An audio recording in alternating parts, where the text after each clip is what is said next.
Үзэгчдээ өнөөдрийн хөтөлбөр Монгол банкнаас та бүхэнд хүрч байна. Монгол банкны мөнгөний бодлого судалгааны газрын захирал Болдбаатар манай студид ажиллаж байна. Танд үзэгчдийн хүмүүст энэ өдрийн мэндийг хүргэе. За, өдрийн мэнд хүргье.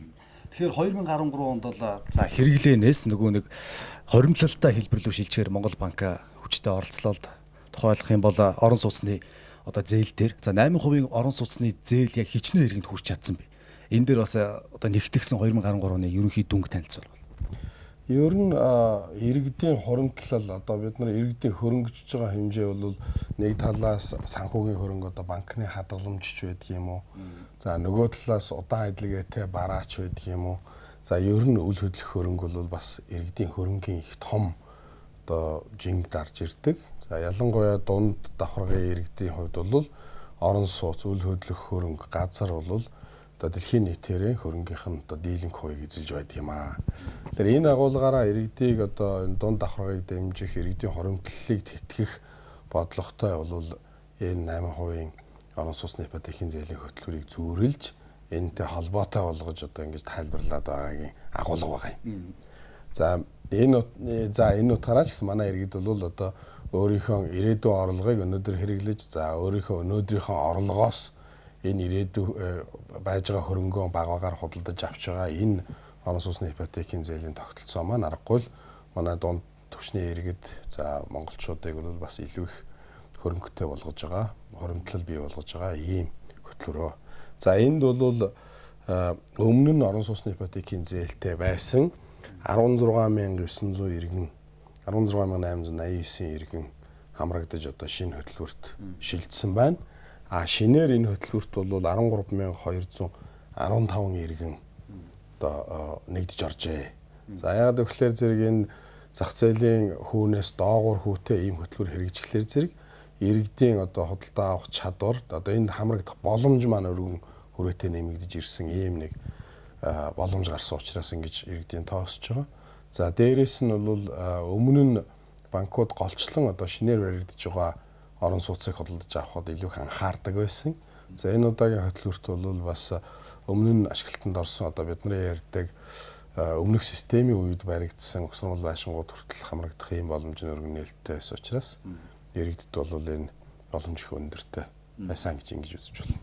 8% зээл яг эзэндээ очиж чадсан уу? Тухайлах юм бол анх удаага орон сууц авч байгаа иргэдэд хүрч чадсан уу? Анх удаагаан орон сууц авж байгаа иргэд гэдэг маань бидний одоо тийм их зорилго бас байгаагүй маа. Ер нь бол угаасаа Монгол улсын иргэдэд өөрсдөө таар тохирсон орон сууцаа худалдаж авах. За энэ орон сууц нь өөрөө хэрэгтэй үед зарж болдог байх.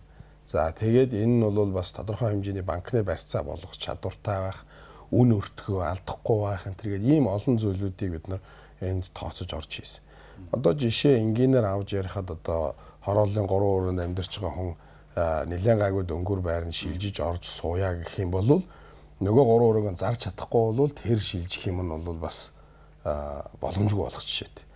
Тэр хорооллынхон 3 өрөөг зархлаар тэрийг харин нөгөө анхудаа байр авж байгаа хүн авж байх жишээтэй. Тэгэхээр өөрөөр хэлбэл зөвхөн анхудаа байр авж байгаа хүн зориулсан гэсэн маягаар энэ хөтөлбөр хэрэгжих юм бол энэ бол их өрөөсгөл байх байсан. За нэлээд тийм өргөн хэмжээтэйгээр энийг хэрэгжүүлсэн нь бол бас анхудаа байр авж байгаа хүмүүст илүү хөргөн боломж олгож өгч байгаа гэж ойлгох хэрэгтэй. M2 мөнгөний нийлүүлэлтэнд ипотекийн орон сууцны зээлийн хэмжээ их голлох үүрэгтэй байлаа л да. За 1.3 их 80 төгрөгийг орон сууцны хөтөлбөр рүү гаргалаа. 14 онд одоо ямар хандлагаар үргэлжлэх юм бэ? За дараагийн санхүүжилтийг мэдээж Монгол ипотекийн корпорац үнд цаас гарах байдлаар шийдэж байгаа шиг байна. За ер нь энэ орон сууцны санхүүжилтийн одоо нэгдсэн том тогтолцоог бий болгох энэ явцад бол манай санхүүгийн систем дээр бараг хувьсгалын шинжнартай том нэг өөрчлөлт гарч ирж байгаа маа. Энэ юу гэсэн үг вэ гэхээр орон сууцны ипотекийн зээлээр баталгаажсан үнд цаасны тогтолцоо бий болгож байна гэсэн үг. Өөрөөр хэлбэл бид хөрөнгийн захыг яг нөгөө бусад одоо зах зээл нь нэлээд тогтворцсон хөгжсөн орнуудад хэрэгэлдэг шиг хөрөнгийн захаасаа урт хугацаатай хэрэгцээг санхүүжүүлдэг тэр тогтолцоогоо одоо үндсэндээ хаалгаа нээж өглөө гэж ингэж ойлгох хэрэгтэй. Монголын ипотекийн корпорацаар дамжуулж үнд цаасчлуулах процессыг бол үндсэндээ Монгол банк их эртнээс бэлдэж ирсэн гэж хэлэхэд болно. Анх одоо 2005-6 оноос эхлээл энэ Монголын ипотекийн корпорацийг байгуулах, за энэтэй холбоотой одоо үйл хөдлөх хөрөнгийн барьцааны тухай хуулийг баталгахад оролцох, хөрөнгөөр баталгаажсан үнд цаасны тухай хуулийг баталгаахад оролцоход гээд ингээд Монголын ипотекийн корпорацийг өөрийг байгууллагын хувьд сайжруулах. За тэгээд ийм олон зүйл дээр бол Монгол банк үнэхээр итгэх санаачлаг гаргаж оролцож байсан. За банкуд чин дээр бол ихээхэн зүтгэл гаргаж оролцсон ийм байгаа. Тэгээд энэ боломж бий болсноор одоо бол энэ тогтолцоо маань цаашдаа зах зээлийнхаа жамаар зах зээл суурилсан хэлбэрээр урт хугацаанд зогсооргүй ажиллах тийм тогтолцоо бүрж байгаа гэсэн. Энгийн үгээр тайлбарлах юм бол одоо банкуудын татан төлбөрөөс өрнө. За банкны хадгаламж урт хугацаатай даал нэг одоо дундчлаад аваад үзэх юм бол 6 сарын хугацаатай л хадгаламж харилцагууд байж идэг дундчаар бүгдийг нийтлээд аваад үзэх. Гэтэл банкнаас зээлж байгаа ипотекийн зээл авсан улсуудын иргэдийн маань зээл маань 20 жилийн хугацаатай. Тэгэхээр чин 6 сарын их усрээр 20 жилийн шаардлагыг хангана гэдэг маань банкны өмнө толгорч байгаа ихээхэн том сорилт хүндрэл байгаа юм. Тэгэхээр энийг одоо шийддэг зах зээлийн механизм маань өөрөө юу гэхээр зэрэг тэр их усрийн хугацааг уртсгаж өгөх тийм хөрөнгийн захын боломжийг бий болгох ёстой гэж. Тэгэхээр зэрэг энэ хөрөнгийн захын боломжийг бий болгох ажил маань энэ үнд засчлуулах үйл ажиллагаа гэж ингэж үзэж байгаа. Тэгэхээр энэ бол манай санхүүгийн систем дээр бий болж байгаа нэг том шин дэвшил байгаа. Юуны орон сууцны ипотекийн зээлийн энэ жилийн явц бол мэдээж хэрэг энэ бол нөгөө эхний жил за энэч байдлаасаа хамаарат бол маш их эрчимтэй нэлээд их олон хүнийг хамарсан өргөн хүрээтэй ингэж явсан. За одоо бол харьцангуй намжаад одоо зах зээл дээр яг хэрэгцээтэй нэг яралтай хэрэгцээтэйсэн улсууд нь бол энэ үйлчлэгээнд одоо хамрагдаж амжсан гэж бид ойлгож байгаа. За энэс цаашаагаа бол одоо ингээд зах зээлийн боломж нэмэгдэх тусам, иргэдийн орлого нэмэгдэх тусам энэ маань ингээд үргэлжлээд ажуу тав ингээд үргэлжлээд явна. Одоо саяын миний тайлбарласнаар бол одоо энэ маань цаашдаа яг нөгөө зах зээлийн ердийн механизм дээр суурилсан хэлбэрээр үргэлжлэх тийм боломж нээгдэж байгаа учраас энэ бол зогсолтгүй үргэлжлэх юм бололцоотой болж байгаа. Санхүүжилтээ зогсохгүй байна. За 8% зээлийн журам дөөрөлт орлоо. Ялангуяа нөгөө 80 м квадрат гэдэг нэг юу хязгаар байгаад байдаг. 81, 82, 90 м квадратад орон сууц авах иргэд боломжгүй байгаад байдаг. Нөгөө нэг эрэлт нийлүүлэлтэд харьцаалдагдаад байгаа бас нэг журмын залт байх шиг байна л да. Энэ дээр өөрчлөлт орох болов. 80 м квадрат орон 80 м квадратаас илүү талбайтай орон сууцны хувьд одоо цаашдаа бол бид нар энийг зах зээлийнхаа механизмаар одоо бас энд бол оруулж ирнэ. Цаг хугацааны хувьд хизээ гэдэг асуудал байгаа бах. Эхний ээлжинд энэ 80 м квадрат гэсэн хязгаарлалт бол ер нь засгийн газрын хязгаарлалт шүү дээ.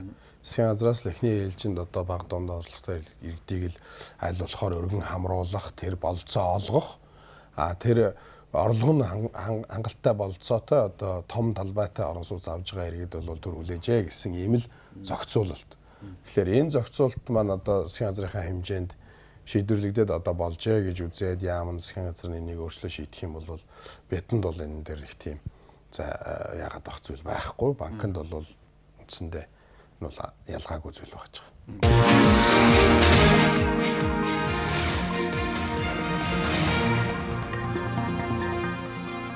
Амны орон сууцыг хамруулъя гэдэг тийм санал зөвлөж амны орон сууцны хувьд бол одоо бид нар энэ дээр бол нээж өгөх ёстой гэсэн тийм байр суурьтай байгаа. За эхний ээлжинд амны орон сууц гэдэг одоо угаасаа л энэ давхар байшинд амьдарч байгаа энэ орон сууц гэсэн амны юм шүү дээ. Ер нь бол тийм ээ. Зүгээр яг амны орон сууц гэдэг хэлбэрийн одоо ярьж байгаа юу гэхээр зэрэг төвлөрсөн системд холбогдсон тэгээ газартаа тусгаарлагдсан тийм ээ нийтээр эзэмшиж байгаа биш тийм орон сууцны тухай бид ярьж байгаа. Тэгэхээр энэ орон сууцны хувьд бол бас нэг бодолцох юм бий.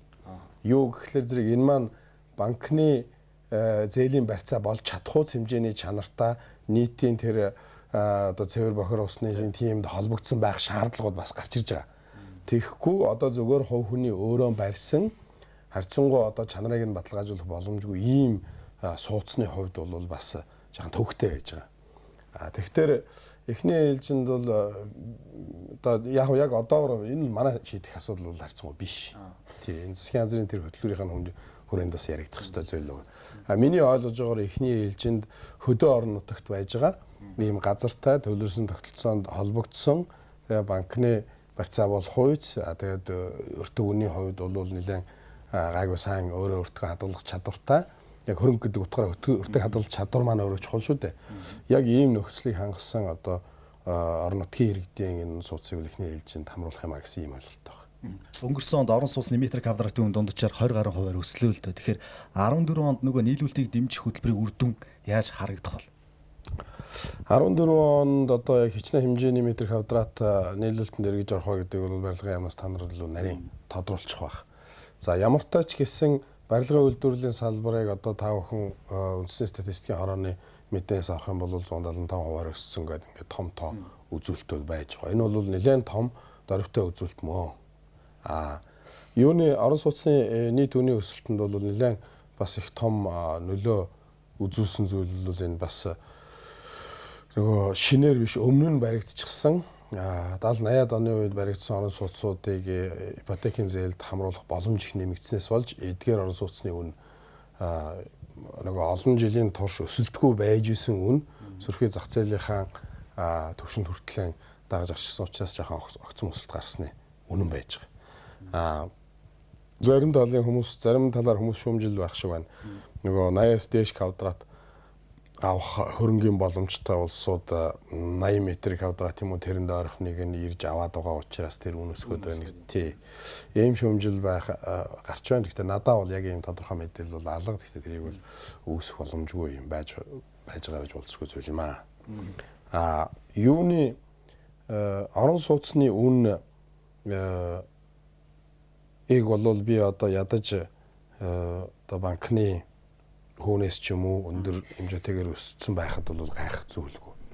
Яг тэгэхээр энэ маань угаасаа өөрөө иргэдийн өөрийнх нь хөрөнгө юм байна. Нэг талаараа хөрөнгө гэдэг утгаараа өсөж байгаа хэвээр үнцний хадгалах. Хувь хүн бол одоо иргэн бол өөрийнхөө хөрөнгийг банкны хадгаламжт байршуулж байж болж байна. Орон сууц хэлбэрээр ч одоо хөрөнгө хадгалж болж байна, тийм ээ. Тэгтэр зэрэг аль нь үн өсч байна тэрлүүгээ илүү сайн байршуулдаг, тийм ээ. Тэгтэр бид одоо орон сууцны үн өсөхгүй байх юм бол бас иргэдийн хөрөнгө үнгүйдэх бас тийм асуудал байгаа шүү дээ. Тэгэхээр зэрэг орон сууцны үн маань бас баг зэрэг өсөлттэй байж хат бол энэ бол тийм их муу буруу зүйл биш. Гол нь бол юу гэхээр зэрэг хөдөлмөрийн бүтээмж түүнээс хурдтайгаар давж өсч за иргэдийн тэр нөгөө бодит орлого энэ хэмжээндээ бас дагаж өсөж явах нь бол их чухал байна.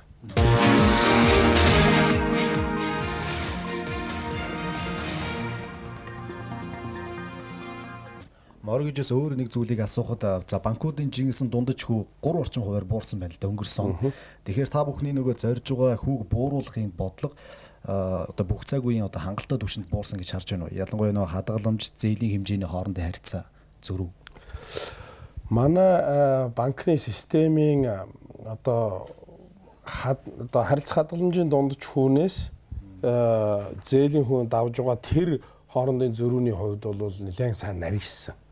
Банк бол нэлээд одоо өөр ашигтай санхүүгийн зурчил хийж байна гэж ингэж хэлж болох хэмжээнд нарийсан байгаа. За бидний энэ төлөвлөлөд явж исэн ажил дээр гарч байгаа бас хүндрэл маань юу вэ гэхээр зэрэг энэ эдийн засгийн гадаад орчны асуудал байж байгаа юм. Үндсэндээ гадаадын хөрөнгө оруулалт гадагшилж байна. Гадагшиллаа сая энэ сүүлийн 16 сарын туршид. За тэгээд дээрэс нь манай гол нөгөө экспортлдог бараа бүтээгдэхүүний маань үн олигтой өсч өгөхгүй ингээд байгаад байна. Энэ бүх шалтгаанаас хамаарат манай санхүүгийн системд одоо нэмэгдэж орж ирэх санхүүгийн нэмэгдлийн их усүр дутагдaltaй байх. Энэ нэмэгдлийн их усүр дутагдaltaй байгаа нь одоо харилцах хадгаламжийн хүү буурах боломжийг хязгаарлаад байгаа. Тэгэхээр зэрэг цаашдаа хүү буурах тийм нөхцөл бүрднэ гэх юм бол эхний ээлжинд харилцах хадгаламжийн хүү өөрөө буурах шаардлагатай бол ингэж буурахын тулд бол одоо санхүүгийн их усүр бол гадаадаас орж ирэх шаардлагатай. Өөрөөр дотооддоо бол бид нар хангалттай хэмжээний санхүүгийн их усүрээ бүрэн дайчлан ажиллаж байгаа гэж ингийн дүгнэх боломжтой байна. Тэгэхээр тийм учраас л одоо энэ улсын их хурл маань ач холбогдол өгөөл гадаадын хөрөнгө оруулалтын орчин сайжруулах юм хууль эрх зүйн одоо олон ажлыг бол зохион байгуулж хийж байна шүү дээ, тийм ээ. Тэр шаардлага бол чухал болж байна. Өнгөрсөн он төгрөгийн аш 19 орчим хувиар буурлаа. 14 оны та бүхний хүлээлт юу вэ? За алтны тухай хууль батлагдах юм бол эерэг нөлөө үзүүлэх байх. За тэгээд оюутлоготой холбоотой гадны хөрөнгө оруулалтын асуудлууд гээд ямар хүлээлт вэ? Энэ хүлээлт нь нөлөөлж байгаа хамгийн чухал зүйлсүүд маань үндсэндээ л нөгөө за эдийн засгийн хэлээр бол худалдааны нөхцөл. Өөрөөр хэлбэл бид олон улсын зах зээл рүү хэр зэрэг их хэмжээний бараа бүтээгдэхүүн зарж чадах юм бэ? Өөрөөр бид нар гадаадаас худалдаж авдаг тэр бараандаа төлөхөөс илүү их хэмжээний одоо валютын орлоготой байж чадах юм уу гэдгээс л энэ асуудал хамаарна. За тэгээд ийм таамаглалыг хийхин тулд бол нэлээд чухал зүйл маань угаасаа гол манай экспортын барааны үнийн асуудлууд байж байгаа. За энэ үн бол одоогоор их тийм аятайхан сэргичгэр хэмжээний прогноз бол харьцсан нэг тийм гарч ирэхгүй байна. Тий, яг одоо үннийг хэлэхэд. Яг хав манай авж байгаа арга хэмжээнүүд бол байж байгаа. Манайхаас өөрөөс хамаарч байгаа арга хэмжээнүүд 5-7 төслүүд бол нэлээ ажиллах боломжтой болж байгаа шүү байна. Оюутлогоо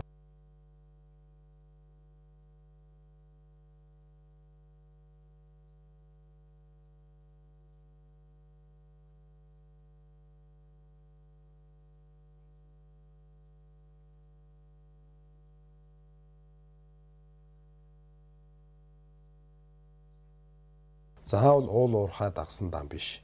Ерөөсөө Монголын санхүүгийн орчин, Монголын бизнесийн орчин төрөнг хэрэгжүүлэх боломжийн тухайс.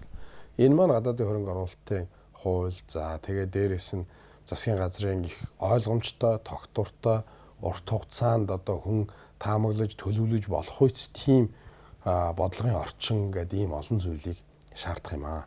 Тэгэхээр энэний чиглэл рүү бол одоо манай улс төрийн орчин, за агуулгач засаглалын хувьд бол нэлээд том акцах шаардлагатай байна. Тэгэхээр зэрэг энэ нөхцлүүд биелсний дараа бол бидэнд бол эерэг төсөөл байж байгаа. Зүгээр яг одоо бол төдөө тэргүй нэг ч их муудаад ах тийм цааш нөхцөл байхгүй шүү дээ. Зүгээр хэр зэрэг хэмжээнд бид тийм эерэг үр дүнд хүрэх вэ гэдэг бол саяын энэ асуудлуудыг бид нар хэр зэрэг амжилттай шийдэх вэ гэдгийг самарх. Сая он гараад Самура бондын нэг 200 гаруй сая доллартай тэнцэхийн орж ирсэн юм байна. Энэ хизээнээс эдийн засагт эерэг нөлөө үзүүлэх бол энэ зарцуулалтад эхлэхээр бол эерэг нөлөө үзүүлнэ дээ. Зарцуулах төслөөс хамаарат.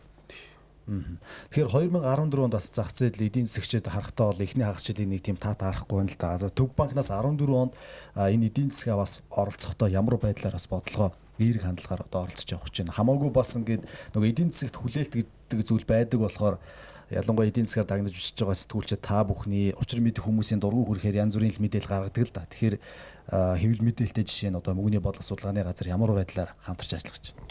Яг одоо энэ нэлээд хэдэн жилийн турш Монгол банкны хэрэгжүүлж байгаа нэг том одоо олон нийтэд харьцах стратегийн нэг асуудал бол хэвлэл мэдээлэлд нэлээд их тийм мэдээллийн цэгцтэй өгдөг байх юм гарч иж байгаа.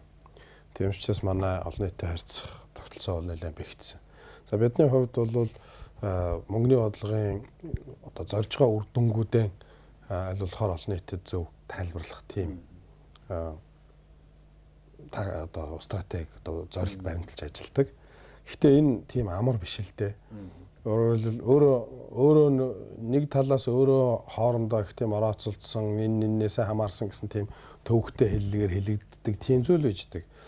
Тэрийг хялбаршуулад хэлнэ гэхлээр бас тэр болгон тэгж хялбарших тийм боломж нь хязгаарлалт. Нөгөө талдаа нэг олон нийт маань яг ийм хэрэгтэй мэдээллийг сонирхоогүй юу гэдэг нэг тийм сони юм байна. Хүн болго эхний ээлжинд л валютын ханш яах вэ гэсэн юм асуудалтай л байждаг.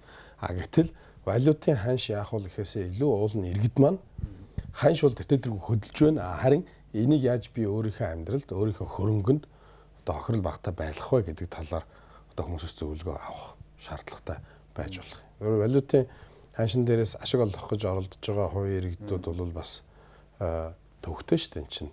Яг мэрэгжлийн улсууд нь суугаад эндээс төдий хэмжээний бас ашиг олцохж болдоггүй тийм зүйл дээр бол бас бага найдвартай тайх нь бол Монгол байдаг. Ярилцсанд баярлалаа. Таны ажил амжилт хүсье. Үзэгчдээ хөтөлбөр Монгол банкнаас та бүхэнд хүрэлээ. Мөнгөний бодлого судалгааны газрын захирал Болдоотартай бид ярилцлаа. Анхаарлаа хандуулсан баярлалаа.